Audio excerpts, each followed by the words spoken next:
السلام علیکم ناظرین، میں ہوں مبشر جاوید۔ آج اپنے پروگرام کی ایک اور ایپیسوڈ آپ کے سامنے لے کر آیا ہوں۔ بعض اوقات کچھ لوگ ایسے ہوتے ہیں جو آپ کے معاشرے کو، آپ کی سیاست کو، آپ کے ملک کو نقصان پہنچا رہے ہوتے ہیں۔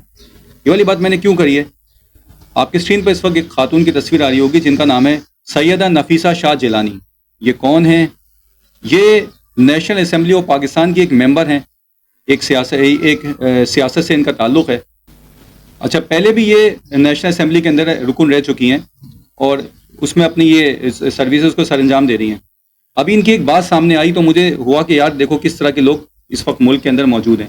انہوں نے کہا ہے، میں ان کی بات آپ کے سامنے اسکرین پہ بھی آ رہی ہوگی، یہ کہتی ہیں بے نظیر انکم سپورٹ سے فائدہ اٹھانے والے افسران کے نام پبلک کیے گئے تو پیپلز پارٹی بھرپور احتجاج کرے گی۔ اس سے کیا تاثر سامنے آتا ہے؟ اس سے سامنے تاثر جو بالکل کلیئر یہ آتا ہے کہ یہ جو بے نظیر انکم سپورٹ سے جو فائدہ دیا جا رہا ہے وہ ان کے سلیکٹڈ لوگ ہیں، انہی کو حکومت کا سارا پیسہ ٹرانسفر کر دیا جاتا ہے، ان سے یہ فائدہ اٹھاتے ہیں۔ دوسرا، یہ اس طرح کی چیزیں کیوں بنتی ہیں ملک کے اندر؟ لوگوں کو فری میں پیسے کیوں دیتے ہیں آپ؟ یہ جے ڈی سی والا کے روزانہ کھانے کھلا رہا ہے، کبھی کسی کو رمضان میں بھی کھانے کھلا رہا تھا وہ پتہ نہیں، اور اس کے علاوہ اور بہت سارے ہیں۔ پھر وہ کہہ رہے ہیں یہاں فری علاج ہو رہا ہے، فلاں ہو رہا ہے، دھماکہ ہو رہا ہے۔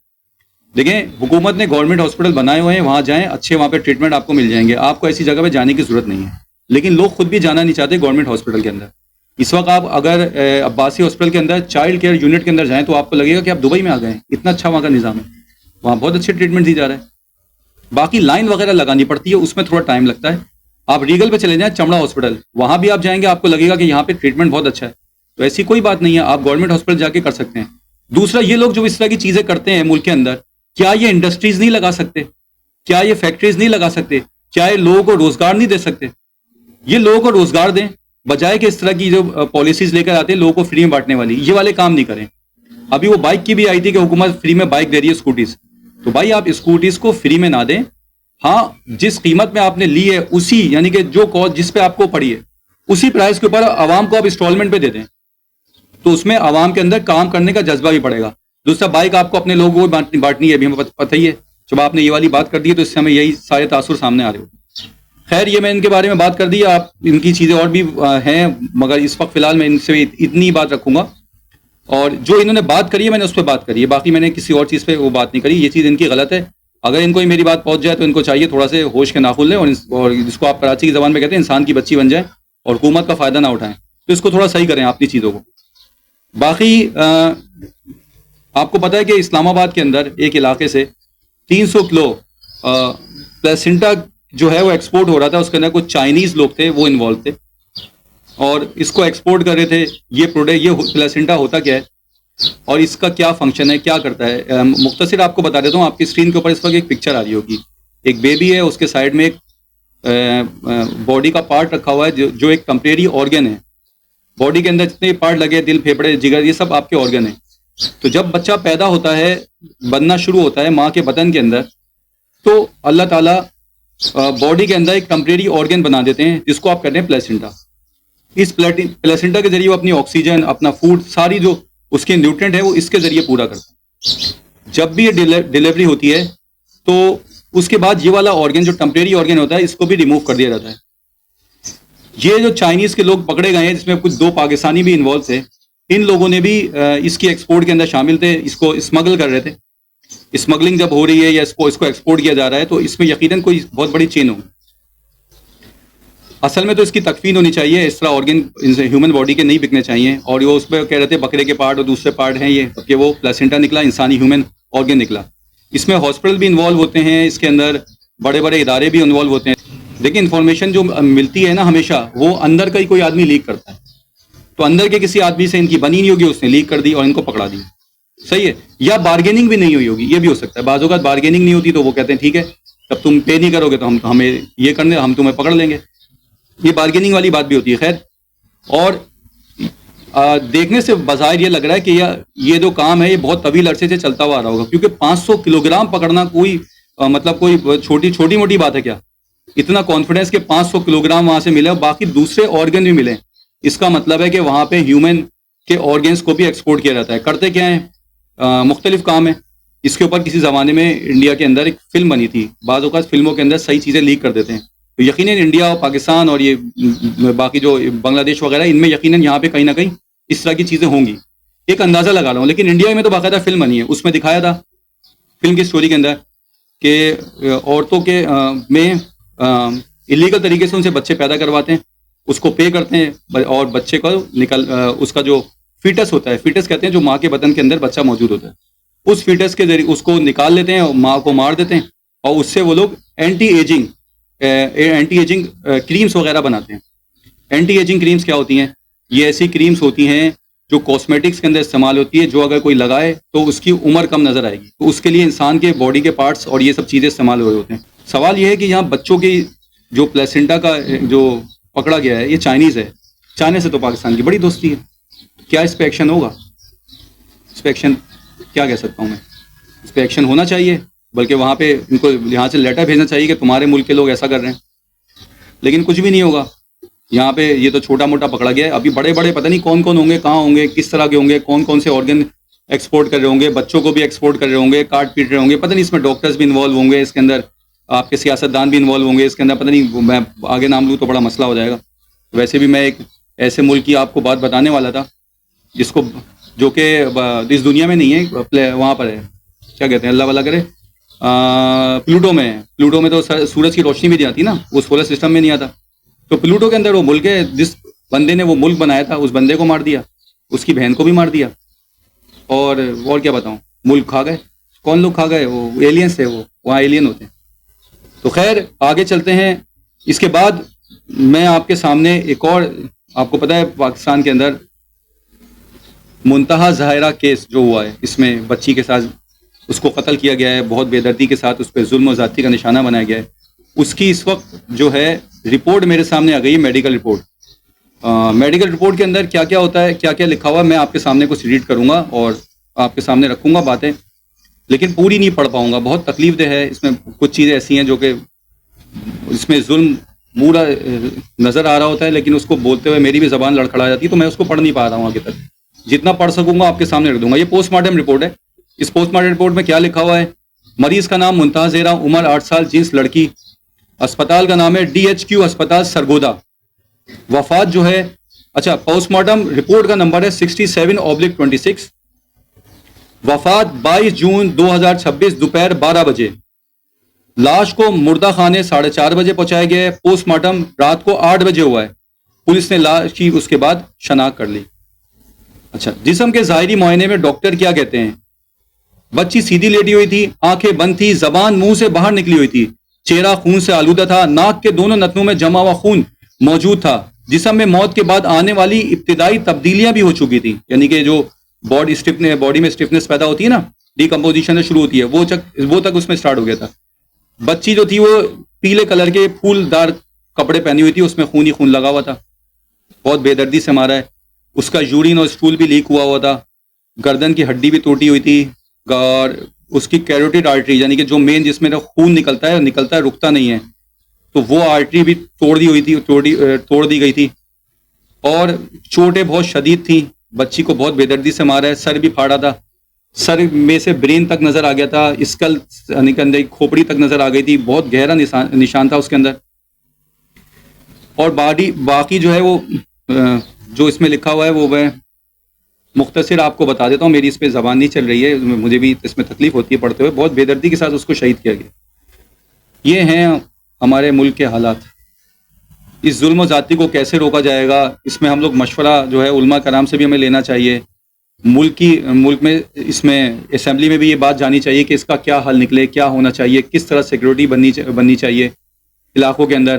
ماں باپ کو کیا تنبیہ کرنی چاہیے، بچوں کو کیسے باہر نہیں نکلنا ہے، ان سے چیزیں نہیں منگانی ہیں، چھوٹے بچوں سے ان کا خیال رکھنا ہے. تو یہ سب چیزوں پہ ہونا چاہیے. لیکن یہ سارا جو کنٹرول کرے گی وہ حکومت ہی کرے گی. حکومت کے علاوہ عوامی سطح پہ یہ کنٹرول ہونا مشکل ہے. تو یہ آپ کے سامنے ایک اور رپورٹ میں نے رکھی تھی. اس کے علاوہ میں اکیڈمکس کا بندہ ہوں، تو کچھ جگہ پہ میں ناانصافیاں دیکھتا ہوں، چاہے وہ مدرسے ہوں چاہے وہ اسکول ہوں. اسکول کے اندر بھی بہت مسئلے مسائل ہیں. چھوٹے علاقوں کے اسکولس کے اندر پڑھائی نہیں ہے، پڑھاتے ہی نہیں ہیں استاد. ابھی بھی آج بھی اسکول ایسے موجود ہیں جہاں پہ مارم پیٹی ہوتی ہے. لیکن میں اس وقت آج آپ کے سامنے مدرسے کی ایک بات رکھوں گا. اگر آپ اپنے بچوں کو حفظ کرانا چاہ رہے ہیں قرآن پاک، تو ایک بات آپ ذہن میں رکھیے گا آپ چھوٹے مدرسے سے نہ کروائیں اور اس کا فیڈ بیک لیتے رہیں، کیونکہ بعض اوقات کیا ہوتا ہے وہاں جو حفظ کرانے والے قاری صاحب ہوتے ہیں وہ تھوڑا سا ظلم و زیادتی کا شکار کرتے ہیں، بچوں کو ڈانٹتے ہیں، مارتے ہیں۔ ابھی آپ کو ایک 4-6 دن پرانے کی بات بتا رہا ہوں، بفر زون کے اندر ایک مدرسہ ہے، ابھی نام نہیں لے رہا ہوں اس کا میں، اس کے اندر قاری صاحب نے بچے کو اٹھا کے پھینکا ہے۔ اللہ کرے یہ ویڈیو ان تک پہنچ جائے، ورنہ اگلی دفعہ میں ان کی ویڈیو لیک کر دوں گا۔ میں اب نماز پڑھنے گیا یا میں کسی سے اس ویڈیو منگوا لوں گا، میں اگلی دفعہ ویڈیو دکھاؤں گا۔ انہوں نے بچے کو اٹھا کے پھینکا ہے اور کہا گیا تھا، بچے سے پوچھا کہ بھائی نماز کے فرائض کتنے ہیں؟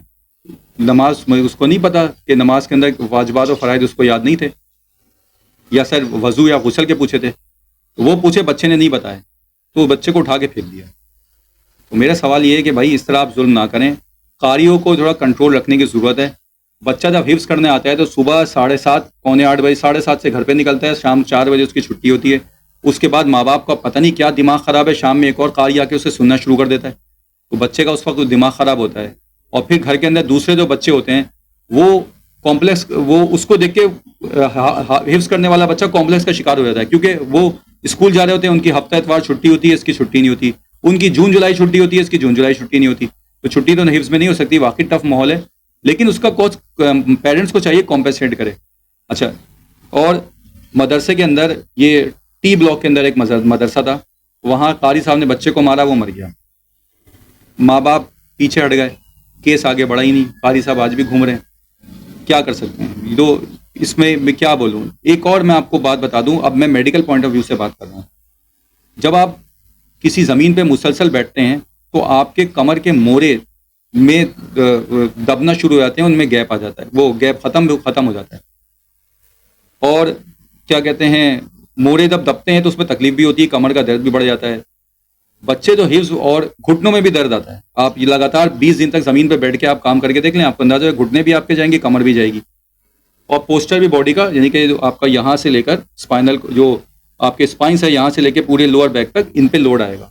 بچوں کو مدرسے کے اندر بیٹھاتے ہیں زمین کے اندر، زمین کے اوپر یہ بچے جب بیٹھ کے پڑھتے ہیں تو ان کی کمر میں درد آ جاتا ہے، گھٹنوں میں بھی درد آتا ہے، تو کمر اور گھٹنوں کے اندر مسئلے مسائل آتے ہیں۔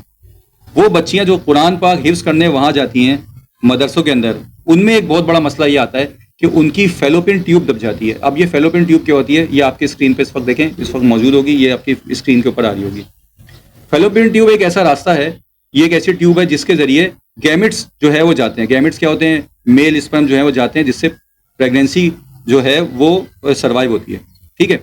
اگر یہ فیلوپین ٹیوب دب جائیں تو اس سے خاتون پریگننٹ پھر نہیں ہو سکتی۔ تو زمین پہ مسلسل بیٹھے رہنے سے یہ مسئلے آتے ہیں۔ پیروں کے حصوں پہ موٹے موٹے گٹے نکل آتے ہیں، وہ گٹے نکل آتے ہیں، وہ بہت دنوں بعد دبا دبا کے پھر اس کی فزیو کراؤ، پھر پتہ نہیں کیا کراؤ، تب جا کے وہ ختم ہوتے ہیں۔ تو حافظ بچوں کے ساتھ یہ مسئلے ہو جاتے ہیں۔ لڑکیوں کا بھی میں نے بتا دیا، لڑکوں کا۔ دوسرا، اگر بچہ چھوٹا ہوتا ہے تو اس کا جو یہ گلے کی جو یہ ووکل کارڈ ہے نا، اس میں لوڈ آ جاتا ہے۔ آپ قرأت کر کے دیکھ لیں یا کسی اونچی آواز میں گانا گا کے دیکھ لیں، آپ کے یہاں پہ لوڈ آئے گا، آپ کو کھانسی آ جائے گی۔ تو بچے کا یہ خراب ہو جاتا ہے، ٹوٹ جاتا ہے، تو اس کی آواز نکلنا بند ہو جاتی ہے، اور آواز خراب ہو جاتی ہے تو اس کی اوریجنل آواز پھر نہیں رہتی۔ تو اگر بچوں کو حفظ کرائیں تو ان چیزوں کا خیال رکھیں۔ بچے کی تھوڑی ایج بڑھ گئی ہو، اور قاری صاحب کو تنبیہ کر دیں کہ آپ اس کو نارمل حفظ کرانا شروع کریں۔ قرأت ہم ابھی نہیں کرائیں گے، چھوٹا بچہ ہے، گلے پہ لوڈ آتا ہے، تو ان چیزوں کا خیال رکھیں۔ اور بڑے مدارس کے اندر، بڑے اچھی جگہوں پہ جہاں پہ حفظ ہو رہا ہے نا، وہاں سے آپ حفظ کروائیں۔ بے شک تھوڑا 1 سال زیادہ ہو جائے کوئی بات نہیں، 2 سال میں نہ کرائیں، 3 سال میں نہ کرائیں، 5 سال میں کرا لیں۔ اور حفظ کو آپ جو ہے ٹمپریری جاب رکھیں۔ گھر میں کوئی حافظ ہے نا، وہ بھی حفظ کرا سکتا ہے، چلتے پھرتے بھی حفظ ہو جاتا ہے، تھوڑا مشکل ہوتا ہے لیکن ہو جاتا ہے کہ بیٹا میں آج میں پڑھا رہا ہوں، بڑا بھائی ہے وہ چھوٹے بھائی کو کرا سکتا ہے، بڑی بہن ہے وہ چھوٹے بہن بھائیوں کو کرا سکتی ہے حفظ، کہ میرے ساتھ بیٹھ جاؤ تھوڑے، اس بچی کی جو حفظ کرا رہی ہے اس کو ہی آپ پے کر دو، وہ کنٹرول میں بھی ہوگی، اور وہ اگر وہ ان میں مارم پیٹی ہوگی تو بچے خود ہی سنبھال لیں گے۔ لیکن مدارس کے اندر تھوڑا سا یہ مسئلے مسائل آ رہے ہیں۔ میں مدارس کے خلاف نہیں ہوں، مدارس سے بہت محبت ہے، بلکہ ہماری وقت گزرا ہے تو مدارس کے خلاف نہیں ہوں، لیکن ظلم و زیادتی ہوتی ہے۔ ایک اور بچے کی سٹوری ہے، اس کے قاری صاحب نے اس کو بہت بری طرح مارا، اتنا مارا کہ اس کی ہڈیاں ٹوٹ گئیں۔ ہڈی توڑنے سے ایک اور آپ کو بتا دوں، میں ایک اسکول کے اندر پڑھاتا تھا، اسکول کی بات ہو رہا ہے، اب میں مدرسے کی بات نہیں کر رہا ہوں۔ اسکول کے اندر ایک ٹیچر نے بچے کو مارا، 6 کلاس کا بچہ تھا، اس کی یہاں سے یہ ہڈی، یہاں پہ 2 ہڈیاں ہوتی ہیں، ریڈیل اور النا، وہ ٹوٹ کے ایسے ہاتھ یوں ہو گیا۔ ٹیچر نے مارا، کس بات پہ مارا؟ بچے نے کام نہیں کیا۔ دیکھو بھائی اسکول میں اگر آپ پڑھائیں گے بچے کام کریں نہ کریں آپ کروا لیں ان سے, بچے نہیں کریں گے کام.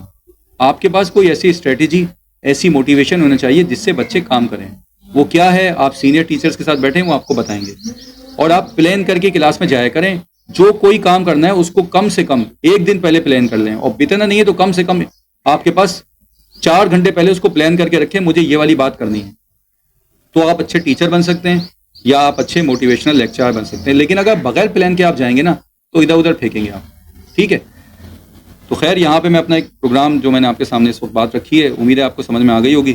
انشاءاللہ اپنی نیکسٹ ایپیسوڈ میں آپ کے ساتھ ملوں گا. ایک پیشنٹ کی میں نے آپ سے بات کی تھی کہ میں اس کے بارے میں آپ کو بتاؤں گا, میں نہیں بتا پایا, انشاءاللہ اگلی ایپیسوڈ میں بتاؤں گا. تب تک کے لیے مجھے اجازت دیجیے. السلام علیکم ورحمۃ اللہ.